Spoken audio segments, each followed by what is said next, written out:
l'impact de l'âge du consommateur sur les marques qu'il connaît dans une catégorie de produits?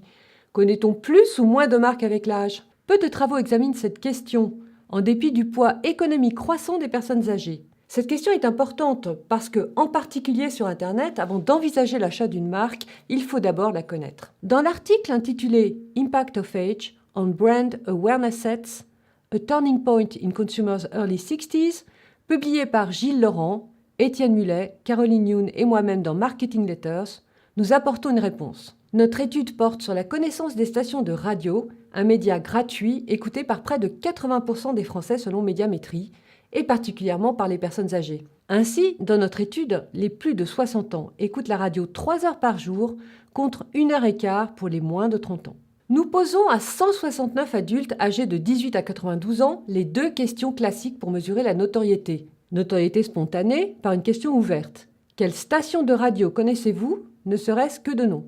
Et notoriété assistée, on lit au consommateur une liste des principales stations de radio et on demande quelle station il connaît, ne serait-ce que de nom. Une marque est un nom à mi-chemin entre un nom propre et un nom commun.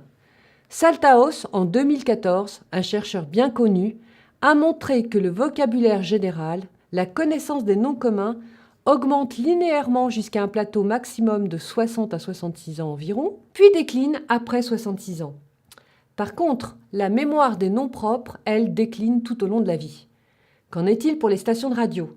Contrairement aux noms propres, et comme pour le vocabulaire, le nombre de stations connues en assisté croît jusqu'à 59 ans, se stabilise jusqu'à 65 ans et décline ensuite. Pour la notoriété spontanée, le nombre de stations citées progresse jusqu'à 61 ans et décline ensuite fortement. Mais ce pattern de connaissance des marques liées à l'âge, croissance, plateau, puis déclin, s'applique-t-il à toutes les marques? Nous observons un contraste entre les stations récentes lancées depuis la libéralisation de 1981, comme Énergie ou Nostalgie, et celles qui existaient avant, par exemple France Inter, RTL ou Europe 1. En effet, la connaissance des stations récentes connues décline fortement après 65 ans, alors que la connaissance des stations anciennes reste stable à son maximum. Comment expliquer ce déclin de la connaissance des marques récentes après 65 ans? Le principal facteur est le déclin des capacités cognitives avec l'âge, qui entraîne le déclin du nombre de marques connues.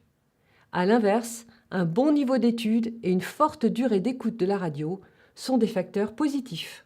Les responsables des marques récentes ont donc la tâche difficile de surmonter la faible connaissance des marques récentes chez les consommateurs âgés de 65 ans et plus. Nous l'avons observé pour les stations de radio, mais c'est vrai aussi pour les noms de médicaments, comme le montre un article de 2006 par Abernathy et Adams. Comment aider les personnes âgées à mémoriser les marques récentes?